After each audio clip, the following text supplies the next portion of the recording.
In my last life, I was a director in state government, a guy who'd climbed his way up from the ground floor.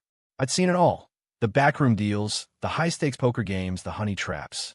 You name the political game, I'd played it and won.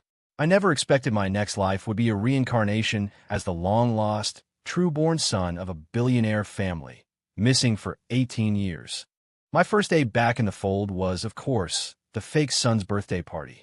There I was in my faded, worn-out jeans, cornered by them like a perp in an interrogation room. My own mother pinched her nose. If I had known you were so utterly unpresentable, I never would have agreed to bring you back.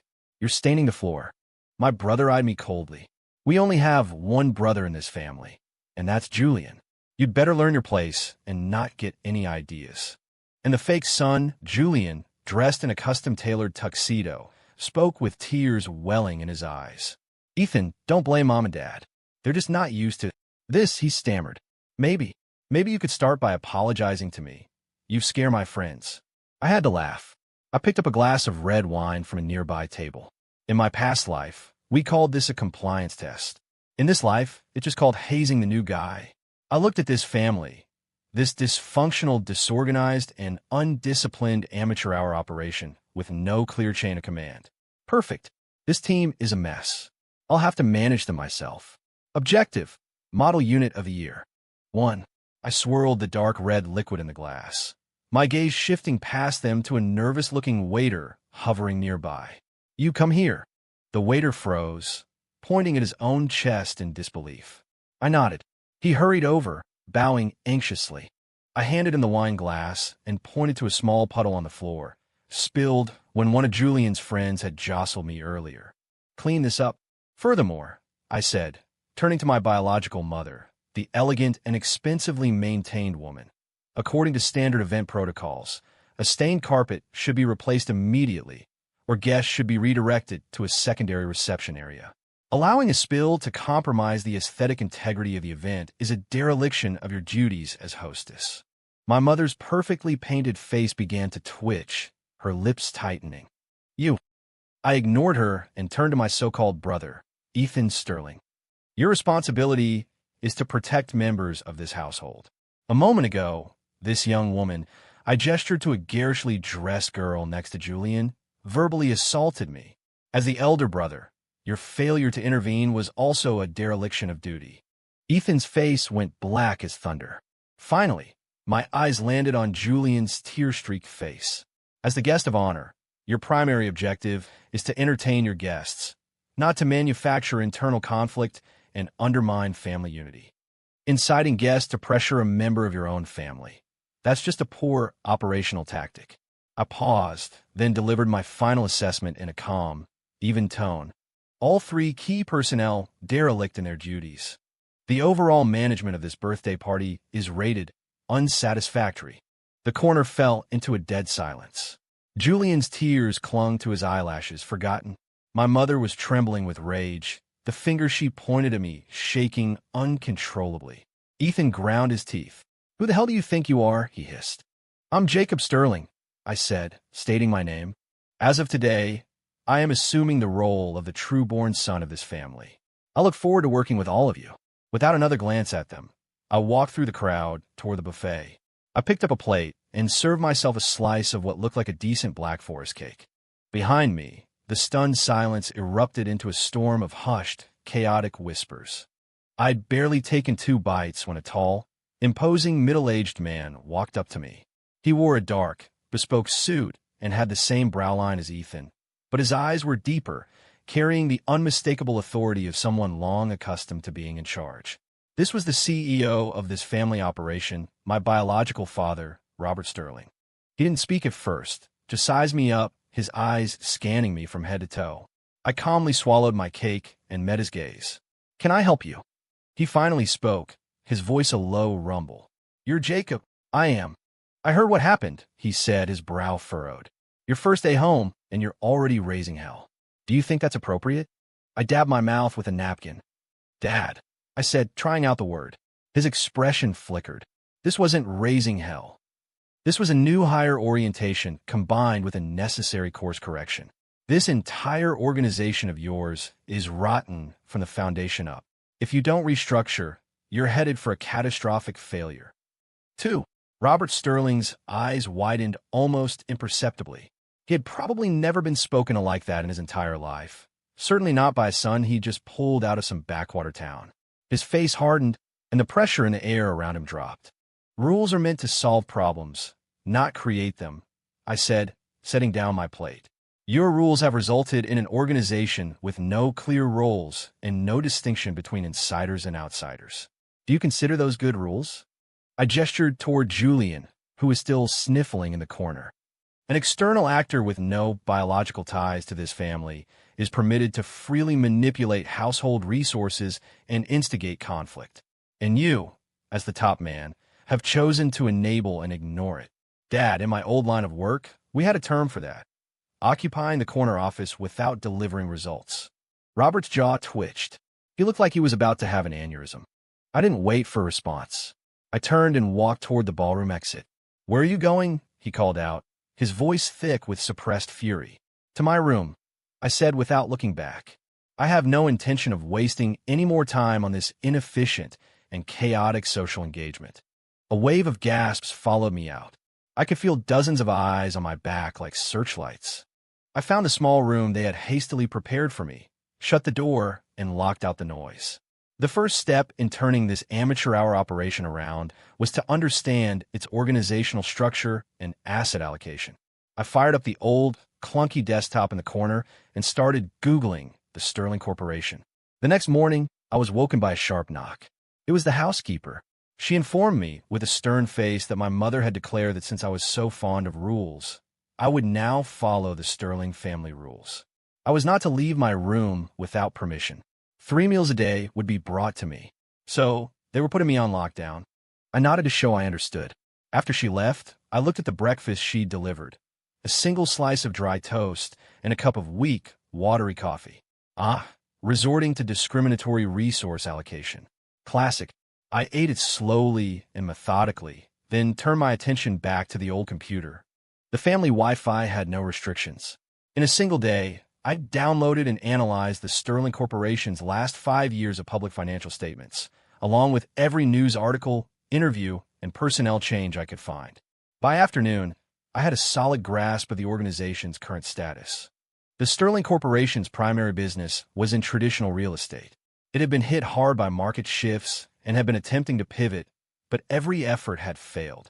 Its internal management was a disaster, rife with nepotism. Several key positions were held by my mother's relatives. Robert Sterling was a man of vision, but he was autocratic and refused to listen to advice. Ethan Sterling, currently a vice president, was arrogant and incompetent. The few projects he'd managed had all been spectacular failures. And then there was Julian, the fake son. He was a piece of work.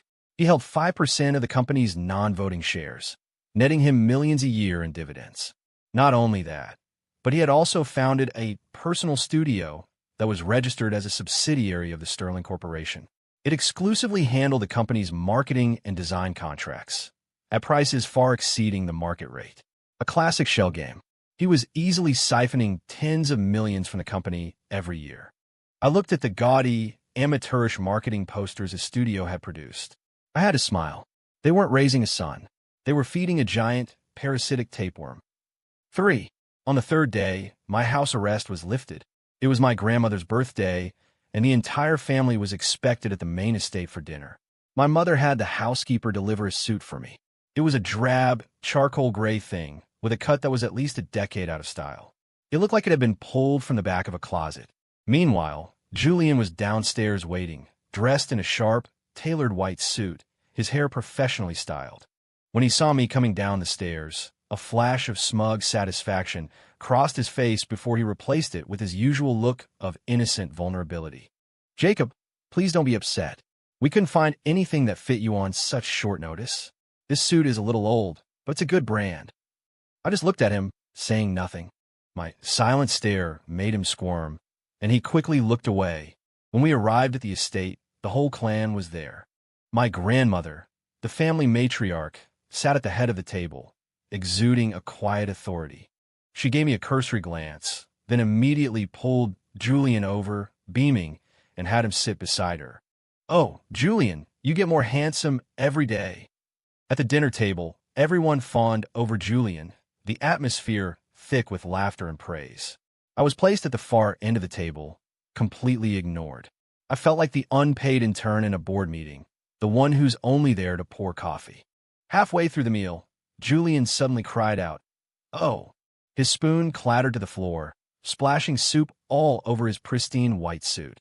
His eyes immediately turned red as he looked at me, his lip trembling. "Jacob, why did you just bump me?" Instantly, every eye at the table swiveled to me. I was in the middle of methodically eating a pork rib. Hearing him, I put my chopsticks down and looked up. "I bumped you." "Yes, he did." One of our cousins immediately chimed in. "I saw it." Jacob just stuck his arm out and knocked into Julian. My mother's face hardened. "Jacob," she snapped, "have you no manners at all? How dare you act like this in front of your grandmother?" Ethan slammed his hand on the table. "Apologize." I ignored them and looked to the head of the table at my grandmother. The matriarch was frowning, clearly displeased with me. "Grandma," I said. My voice wasn't loud, but it cut through the noise and silenced the room. "You are the chief disciplinary officer of this family. Right now, at your birthday dinner, an individual has deliberately falsified evidence to frame another family member. Are you going to handle this or not?" Her expression changed. "What did you just say?" I said. I began, standing up and walking over to Julian, that he spilled the soup on himself. I pointed to the stain on his shirt. The soup flowed from top to bottom. If I had bumped his arm, the spoon would have flown outward, and the soup would have splashed on his front and his side. But as you can see, the stain runs in a straight line from his chest down to his thigh. This indicates that his hand slipped, or that he deliberately angled the spoon toward himself and then let go. I picked up a serving spoon from the table and did a quick demonstration. The laws of physics do not lie. The color drained from Julian's face. He was white as a sheet. The entire table was stunned, its occupants exchanging confused glances. I turned my attention to the cousin who had provided the false testimony. "As a witness, you provided a false statement to mislead a superior. In my book, that's called being disloyal and dishonest." The cousin's face turned a shade of mottled purple. Finally, I returned to my grandmother and gave a slight bow. When ethical violations occur within the family, you, as the senior leader, have a duty of oversight and management. I recommend that Julian here be given a severe, formal reprimand. I recommend that the individual who committed perjury be given a verbal warning. As for me, I said with a small smile, I have been unjustly accused, which has caused me significant emotional distress. I demand a public apology from Julian, as well as financial compensation for damages. Nothing too extreme. The retail price of his suit should cover it. Someone at the other end of the table choked on their soup, unable to stifle a snort. The matriarch's birthday dinner ended on a sour note. Grandma called Julian into her study and chewed him out behind closed doors. When he emerged, his eyes were swollen like walnuts. He didn't pay me, but he did apologize in front of the entire family, spitting the words out through clenched teeth. It was my first tactical victory since joining this family. The ride home was suffocatingly quiet.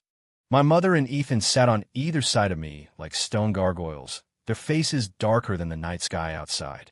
Robert sat in the passenger seat, silent, but I could see his tightly knotted brow in the rearview mirror. Halfway home, my mother finally broke. "Jacob, what is it you're trying to do?" she asked, her voice shrill. "Are you determined to tear this family apart?" "I'm trying to help you," I replied calmly. "Help me?" She laughed as if it were the funniest joke she'd ever heard. "You've thoroughly humiliated me, and you call that helping? As the person directly responsible for internal family affairs, you lack even basic personnel assessment skills. Julian has been manipulating you right under your nose, yet not only have you failed to notice, you've endorsed his behavior at every turn. If this continues, what will happen to your managerial authority? Who in this family will respect your leadership? What I did today was help you secure your command." My little speech left her speechless. Her chest heaved, and, after a long moment, all she could manage was, "You're just twisting words." "Facts speak for themselves," I said, leaning back and closing my eyes. "You can take your time to think it over." For the next few days, the house was quiet. Julian started actively avoiding me. The look in my mother's eyes when she saw me had shifted from pure disgust to something more complicated.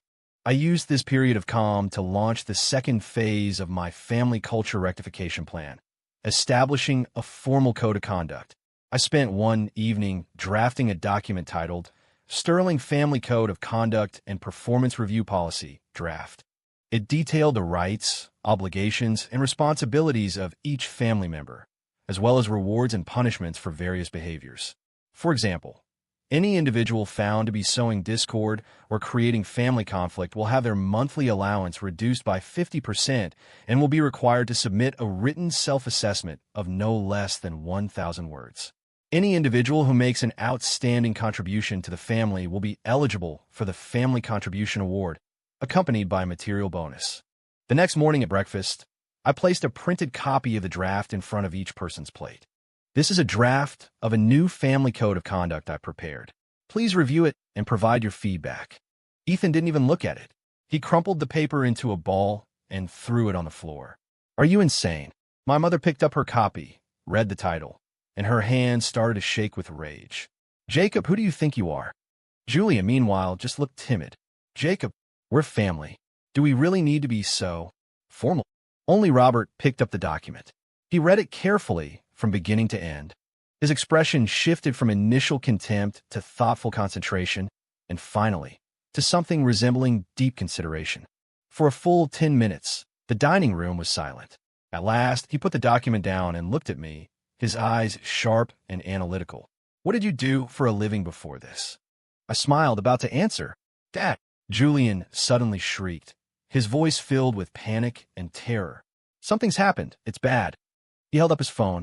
A breaking news alert from the Wall Street Journal was on the screen. Croft Enterprises has just announced they're terminating their partnership with our company, the Westgate Initiative. It's dead. The words hit the room like a bomb. Robert's face went pale. He shot to his feet, swaying for a moment as if he might fall. The Westgate Initiative was the key to Sterling Corporation's pivot away from failing real estate. It was the project he had poured his heart and soul into for years. My mother and Ethan were in shock. How could this happen? The deal was practically signed. Julian's eyes, full of tears, darted toward me, his gaze laced with venom. It was you. It has to be you, he screamed, pointing a trembling finger at me. Dad, someone from the Croft family met with him yesterday. He must have said something to them. He sabotaged the project. Isabel Croft despises this kind of family drama. He must have gone to her and tattled. In an instant, I was the enemy. Robert's eyes were bloodshot as he stared at me, a look so intense it felt like he wanted to tear me apart with his bare hands. Was it you? He growled, the words forced from between his teeth. I looked at this room full of panicked, incompetent people. The moment a crisis hits, their first instinct isn't to solve the problem, but to deflect and find a scapegoat. Utterly rotten. I met Robert's gaze without flinching. Dad, before we start assigning blame, don't you think we should first ascertain what the problem actually is? You dare talk back? Ethan roared, lunging at me and grabbing the collar of my shirt. I'm going to kill you, you damn jinx. A hand shot out, fast as lightning, and clamped down on his wrist. I applied a little pressure. Art! Ethan cried out in pain as his arm went limp. I pushed him away and straightened my collar. Starting with torture before the internal review has even begun. I looked at him coldly. Mr. Vice President, your professional conduct is severely lacking. Then, I turned back to the ashen-faced Robert. Give me 30 minutes. I'll find out why the project was killed. And if you can't, Robert's voice was ice. If I can't, I paused. I'll walk out of here with nothing but the clothes on my back and never have anything to do with the Sterling family again. The atmosphere in Robert Sterling's home office was thick enough to choke on. He sat behind a massive mahogany desk, chain-smoking cigars. My mother and Ethan stood nearby, looking like furious sentinels. Julian was curled up on a sofa in the corner, his shoulders shaking with sobs, though he kept darting triumphant glances in my direction. I ignored the high-pressure interrogation they were trying to stage, walked straight to the desk, and opened Robert's laptop. Dad, I need the contact information for your lead at Croft Enterprises. Robert didn't answer right away. He just stared at me with extreme suspicion. What are you planning to do? Communicate directly with the person in charge on their side to get a clear picture of the situation, I said, my fingers flying across the keyboard as I pulled up the Westgate Initiative files. It's the most efficient way to solve a problem. Or has your standard procedure been to just guess? Ethan sneered. Who do you think you are? You think Isabel Croft is just going to take a meeting with you? Isabel Croft, the young, formidable CEO of Croft Enterprises, a nearly mythical figure in New York's business world. Not someone you just call up. I don't need to meet with her, I said without looking up. I just need her assistant's number. Robert was silent for a moment before finally rattling off a phone number. I dialed it immediately. The phone rang for a long time before a polite, detached male voice answered. I put it on speaker. Isabel Croft's office. Hello, this is Jacob Sterling from the Sterling Corporation. I'm calling to inquire about the specific reason for the termination of our partnership on the Westgate Initiative. The voice on the other end paused, clearly surprised. I'm sorry, Mr. Sterling, but that was Ms. Croft's final decision. We are not at liberty to disclose the reason. A typical boilerplate response. I'm not asking for trade secrets, I said calmly. However, any partnership termination should be based on a reason. Was there an issue with our proposal? Was our offer not competitive? Or perhaps, was there a misstep by our personnel during negotiations? We require a clear answer to conduct an internal review and implement corrective actions. It's also a matter of basic professional respect for the time and effort both parties have invested. My words were measured and reasonable, stating our position while also showing deference. The line went silent. After a full 30 seconds, the assistant spoke again, his tone slightly softer.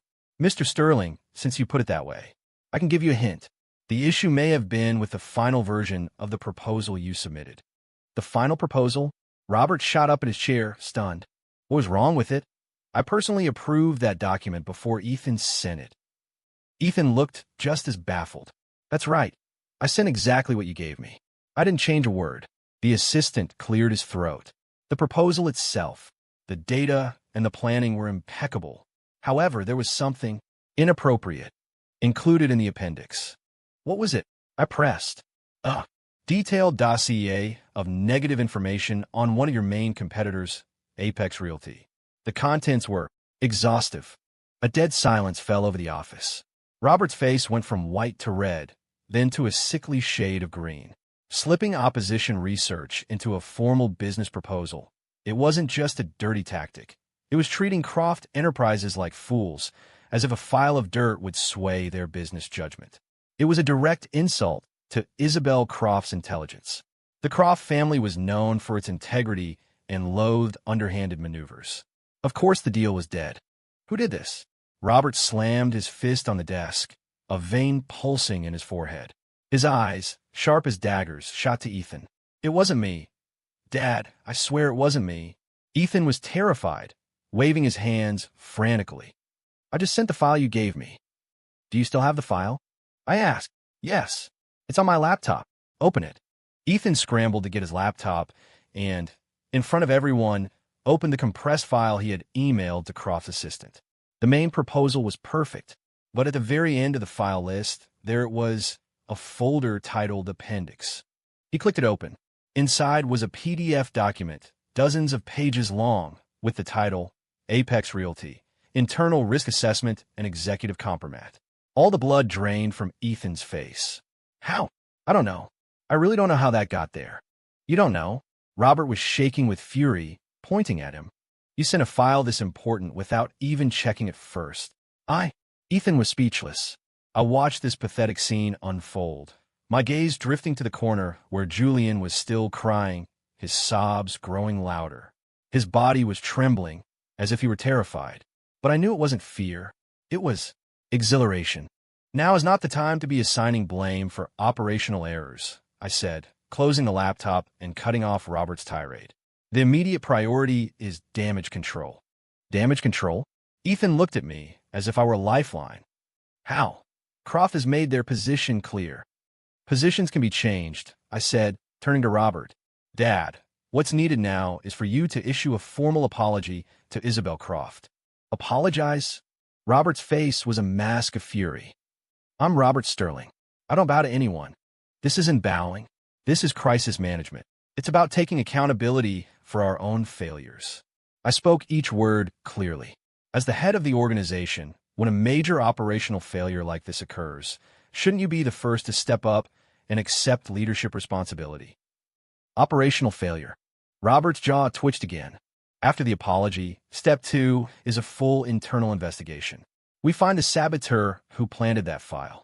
My eyes casually swept over Julian. His crying hitched, and his body went rigid. Step 3, we prepare a new, more compelling proposal and resubmit it to Croft Enterprises.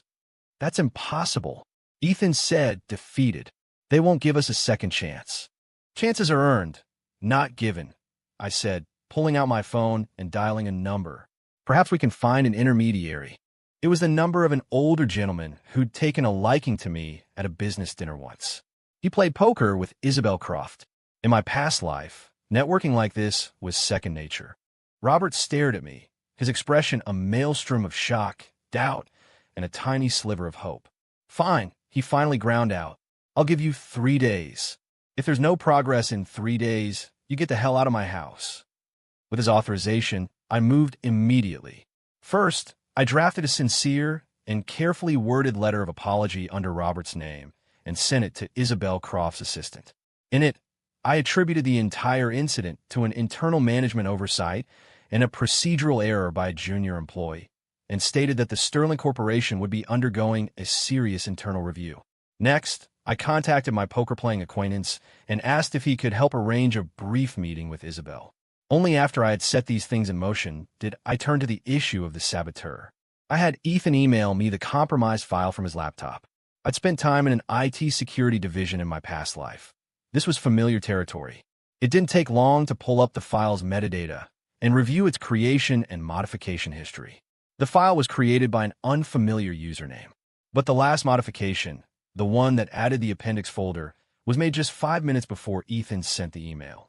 And the IP address that accessed the computer was registered to our home. At that time, the only people in the house were the 4 of us and the staff. Robert and my mother wouldn't do something like this. Ethan, for all his incompetence, wouldn't sabotage his own father's passion project. He lacked both the motive and the guts. That left only one possible answer. I compiled my findings into a simple, 1-page report and placed it on Robert's desk. He stared at the report, at the timestamp of the last modification, and at the IP address of the Sterling family mansion. His face grew dark and terrible. Julian, he whispered the name, his voice filled with a disbelief that bordered on anguish. Just then, there was a soft knock on the study door. Julian walked in carrying a cup of tea, his face still streaked with tears, the picture of innocence. Dad, please don't be angry anymore. It's not worth hurting your health. It was my fault. I shouldn't have suspected Jacob. His words died in his throat when he saw the report on Robert's desk. His eyes widened in horror, and every last trace of color drained from his face. What is that? Julian's voice trembled. Robert didn't speak. He simply pushed the report across the desk toward him. Julian stared at the clearly marked time and IP address, and he swayed on his feet. No, it wasn't me. He shook his head violently, tears now streaming down his face. Dad, it really wasn't me. Why would I do that? The Westgate Initiative is so important to our family. Yes, Robert's voice was dangerously quiet. Why would you do that? Julian dropped to his knees with a thud, grabbing Robert's legs and sobbing hysterically. Dad, you have to believe me. Someone framed me. It was Jacob. It had to be him. He suddenly pointed at me. He knows computers. He faked all of this to get me kicked out of the family. I stood off to the side, watching his performance with cold detachment. Even now, cornered, his first instinct was to attack. His skills were, admittedly, impressive. I framed you. I let out a short laugh. I've been back for less than a week. I don't even know your laptop password. How could I possibly frame you? Besides, what's my motive? What do I gain by destroying the Westgate project? It's not like I'm the one with company shares in my name, waiting for a multi-million-dollar dividend every year. My words were a poison dart, hitting him right where it hurt. Julian's sobs hitched. Robert's gaze sharpened. I'm going to give you one last chance, he said, looking down at Julian, his voice deadly serious. Tell me the truth. Julian flinched, a look of utter desperation in his eyes. He knew it was over. I didn't mean to. He finally broke down. It was Mr. Davison from Apex Realty. He came to me. Apex Realty, the Sterling Corporation's mortal enemy. He promised me that if I helped him kill the Westgate deal, he would give me 3% of Apex's corporate stock. 3% of the stock. Everyone in the room drew a sharp breath. Apex was a much larger company than Sterling. 3% was worth hundreds of millions. For money, he had betrayed the family that had raised him for 18 years. Robert closed his eyes, his face a mask of pain and disappointment. My mother covered her mouth, staring in disbelief at the boy she had cherished and protected his entire life. Ethan's eyes were blazing red. He pointed at Julian, so furious he couldn't even form words. You ungrateful snake. I'm not, Julian shrieked, scrambling to his feet. He wiped his tears, his expression twisting into something wild and defiant. I was never your son to begin with.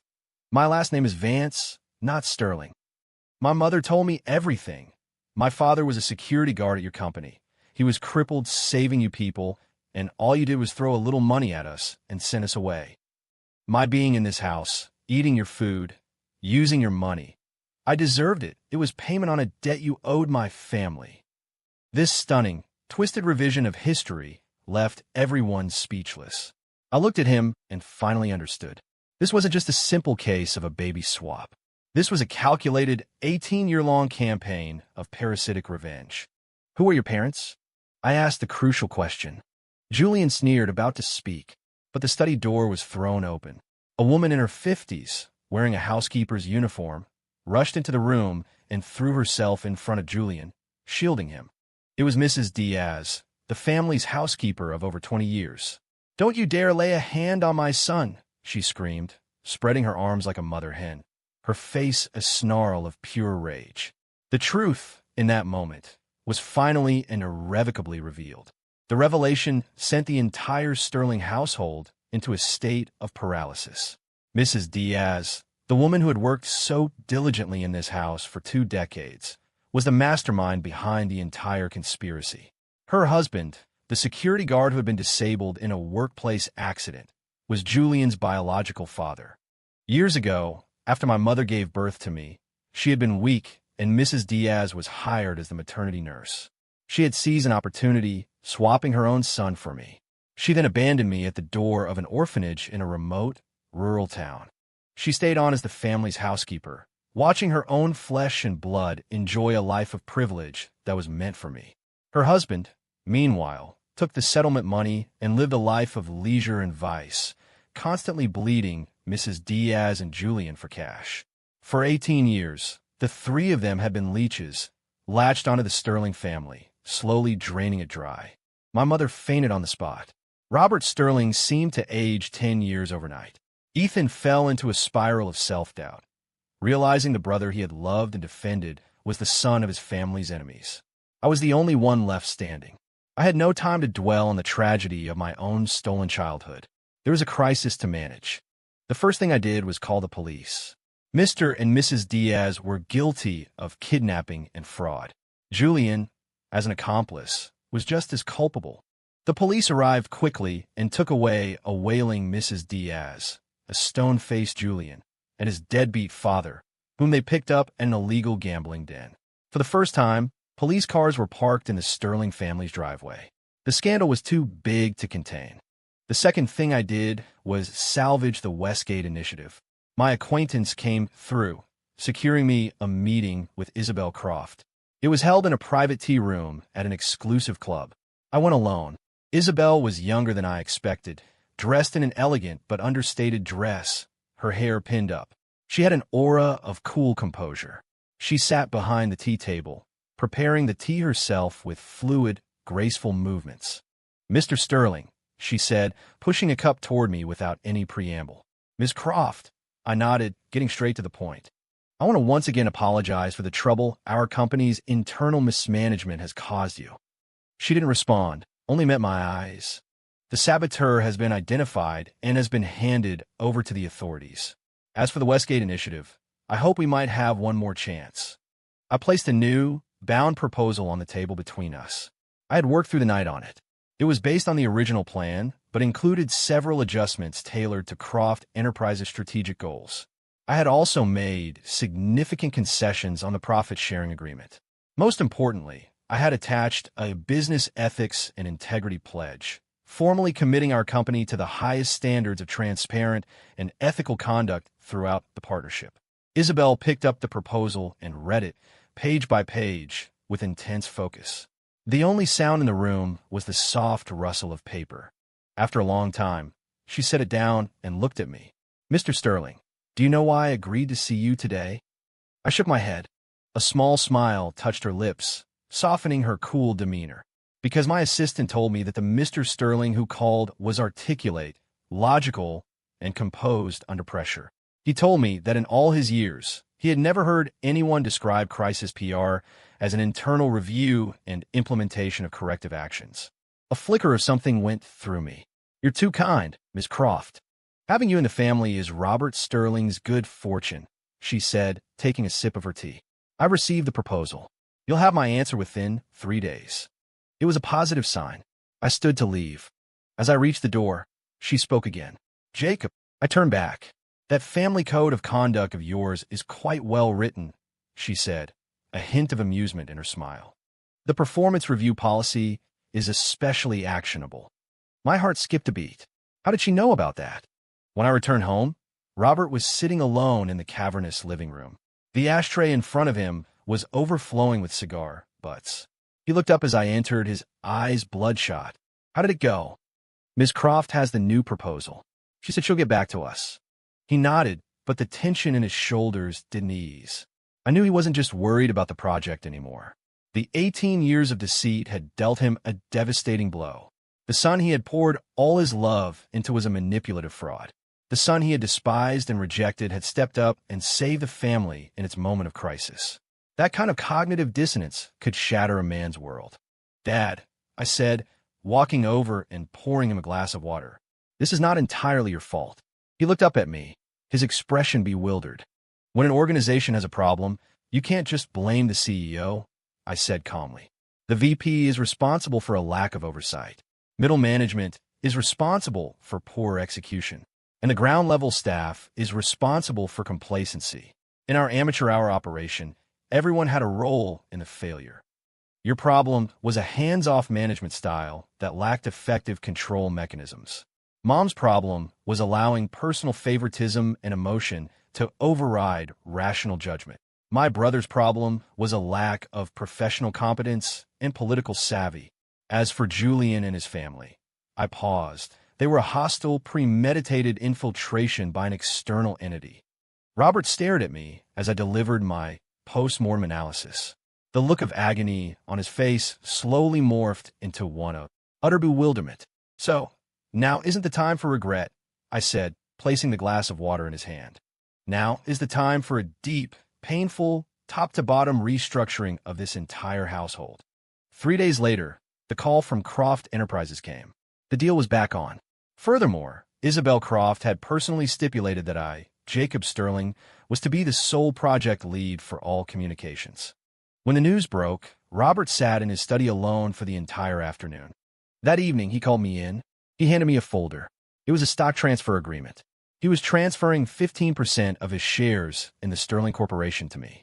"From now on, you're not just my son. You're the second largest shareholder in this company." He looked at me, his eyes weary, but also filled with a profound sense of relief. "This family, this company. From now on, I'm counting on you."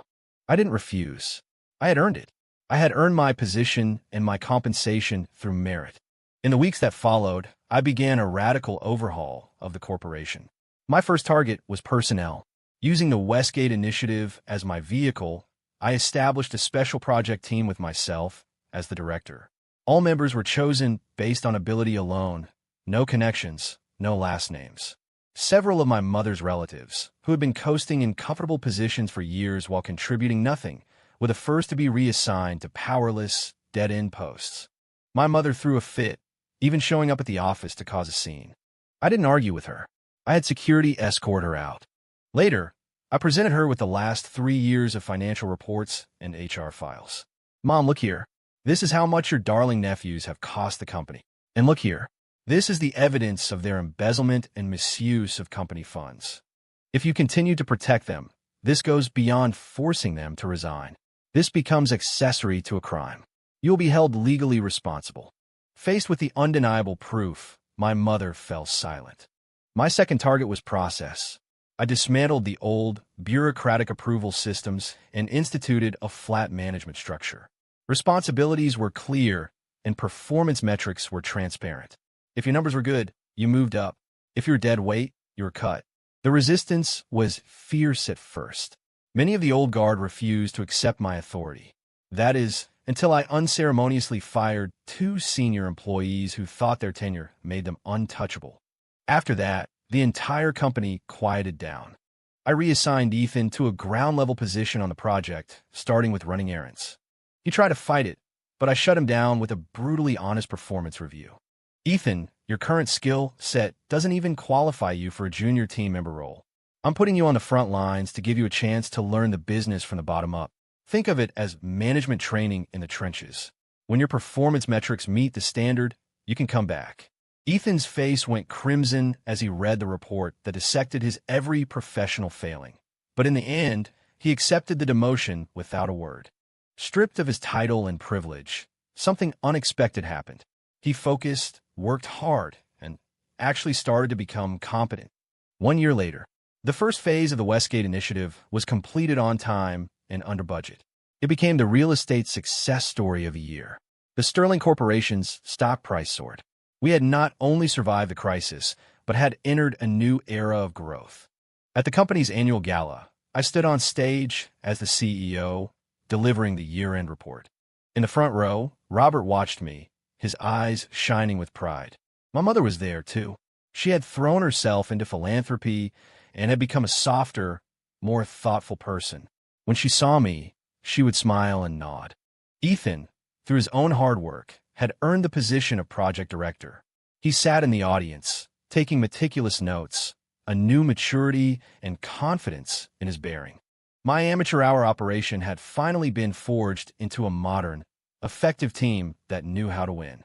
After the gala, I got a call from Isabel Croft. "Mr. CEO, congratulations," she said, a smile in her voice. "The credit goes to the team, Ms. Croft. Are you free tonight? We should celebrate." "I'd like that," I replied. We met at a restaurant overlooking the river. She wasn't in her usual power suit, but in a chic dress, her hair down. She looked stunning. "I've always been curious," she said as she poured me a glass of wine. "Whatever happened with your family code of conduct?" I smiled. It was fully implemented.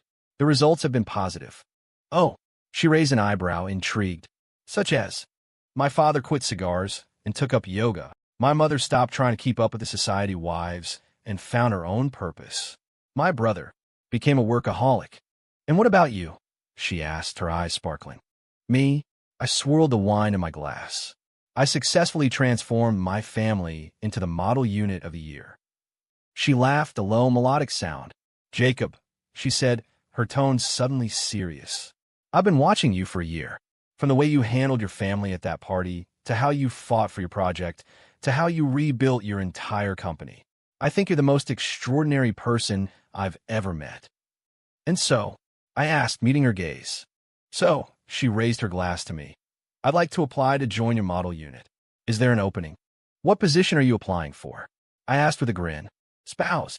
Outside the window, the city lights glittered on the dark water. I looked at the woman across from me, and the light in her eyes was brighter than all the lights of the city. I raised my glass and gently touched it to hers. The clear, ringing sound felt like a new beginning. "Your application," I said, "is approved." When I got home later that night, I found a beautifully wrapped box on my desk. Inside was a solid gold medal. Engraved on its surface were 4 words. "Model Family Unit of the YR." Below, it was the inscription, "Robert Sterling." I held the heavy gold medal in my hand and couldn't help but laugh. Perfect. This team had finally graduated.